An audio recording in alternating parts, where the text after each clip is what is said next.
Yo, what is up? Day 37. We're here. We're doing some stuff.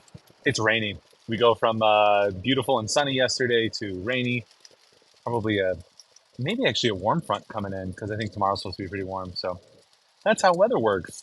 When it rains, it's two fronts coming together with a difference in temperature such that moisture forms condensation. And then when enough condensation forms, it falls from the sky. Pretty cool. Ooh, that was lightning. That was cool. I weighed in today at 195, which is great. So we are all on track. I imagine I will be 194 ish, somewhere around there at the end of the week. I need to check the chart and just kind of see. I started at 201, but really it was more like 197.8. So 197.8, 196.8, maybe like 195.8, I guess, could be a good finish for the week. So I should probably track that and make sure that I know where that's at. So we'll see. I looked at the graph this morning and it was a little difficult to see. And Saturday might be a good indicator. Saturday's typically the lowest. I think typically with like weight, it's kind of like a 2 day lag from whenever you eat. I believe it takes a couple days for you to digest. So if you crash through something on Sunday, like if you have a big cheat, and that's going to cause you to hold more water, hold other nutrients, just have an excess amount of nutrients. You see that like on Monday, I'll see that like Friday night, Saturday night, I had a little bit of cheat, and then Monday morning was the biggest weigh-in, even though Sunday was great. But then now Tuesday, we're back down, however much that was. So yesterday maybe it was like 197 something, and then today it was like 195. So coming back down, after a couple days. Tomorrow will be a good weigh in, and then Thursday might be a little higher, or Friday might be a little higher, just again because Wednesday's off. But if I can get my steps in, my walking, I should be pretty good. So we'll see. We'll keep track of it, and then maybe we'll do a video about all that. I did have so to give you an idea of timing, like when I actually post these, I'm probably like 2 weeks behind with this, but today we talked about time and intentionality. So if you're intentional with your time, you'll have time to be intentional. So people always say, like, I don't have time to train, or I don't have time to do this. I don't have time to work on my side business. But really, I think in all the areas of your life, let's see, ramp to close Monday at 8 p.m. Okay. If you're intentional with your time, then you find that you actually have more time. You find you can make time for other things. So whether it's fitness, family, your faith, your hobby, I don't have time to start a business or whatever. I don't have time for fitness. I barely have time for my family. Hopefully that's their answer instead of like, I don't have time for my family. It's like, well, you have to be intentional about all your time, and then you can have time to be intentional. Okay. Well, this car can go really fast and get pulled over. Come on. Come on. Get out of the way, old guy. I'm like starting to go 80, trying to get around him because he's speeding up. Don't do that. When someone's trying to get around you, don't speed up. Just let them get around you. In fact, maybe even slow down. Like, that'd be cool. So if you are intentional with your time, you have time to be intentional. That's a funny TED Talk technique too. It's like say something and then say it in reverse, but slower. If you are intentional with your time, you'll have time to be intentional. It's a fun way to say it. Okay, and now we're just going 50 miles an hour on the highway. That's cool. What is happening here? Dear goodness.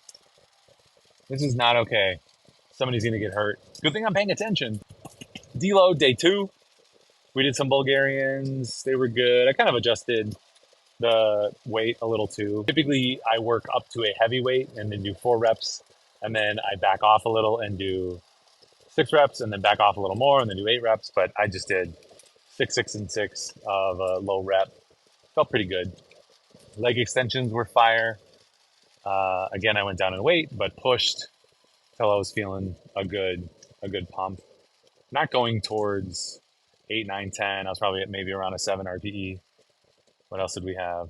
It was Bulgarians. Oh, My favorite, guys, cognitive behavioral therapy. I'm going to tell myself it is my favorite to do adductor on the cable machine. So, adductor cable machine, but lighter weight. So, a little bit slower, good range of motion for the cable machine.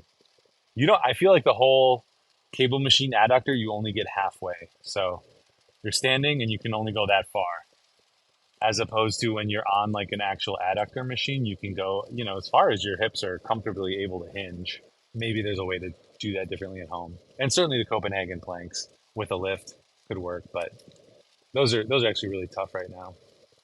And a leg curl, only 90 pounds. My working weight's typically 105 by 10. So we did 90 and I did 10 or 12 and just made sure real slow eccentric. Felt great. And then I end with a little bit of extra time. When I'm pushing myself to 8, 9, 10, I feel like I need a lot more recovery time. Even though Jeff Nippard, Stronger by Science, they did a meta analysis and it seems like 2 minutes is great for recovery and any more is maybe unnecessary and maybe even detrimental. It's unclear. But 2 minutes and I superset everything. So there's plenty of time in between my work. But when I'm doing heavier stuff, like there's just maybe it's a system fatigue. It's maybe not an individual muscle group or muscle fatigue, but maybe more systemic. I don't know. We'll have to see. I do like the speed of workout though that I can do when I'm on a deload. So it's a little bit lighter weight and I do one less warm up. I don't know if I can only do one warm up though on the heavier moves. And in the next phase, I'm going to add in deadlifts and squats. So we'll have to see if that's even possible. Will it T? We'll see. We'll see if it's possible to do those with fewer warm ups. It's always a goal, right? You want it to be sustainable, so you can't spend so much time in the gym. I can take a little bit of time because I do it early morning before everything. But then I'm kind of taking, time away in the evening from sleep. So if I can dial in my workout and get it under an hour and a half, even while streaming, like that would be pretty baller. Maybe that's a goal. How about I make that a goal for 2024? That'd be cool. Let's make that happen. All right. Made it to the office. So remember, be intentional with your time so you can have time to be intentional, to work out, to eat right, to exercise, to do that hobby, to hang with your spouse, to hang with your kids, to hang with that friend, to support somebody, to build that business you've always wanted to. That's what we're here for. Be intentional with your time so you can have time to be intentional. All right, that's it. We're out. Do good, be great. We'll be back tomorrow. This was day 37.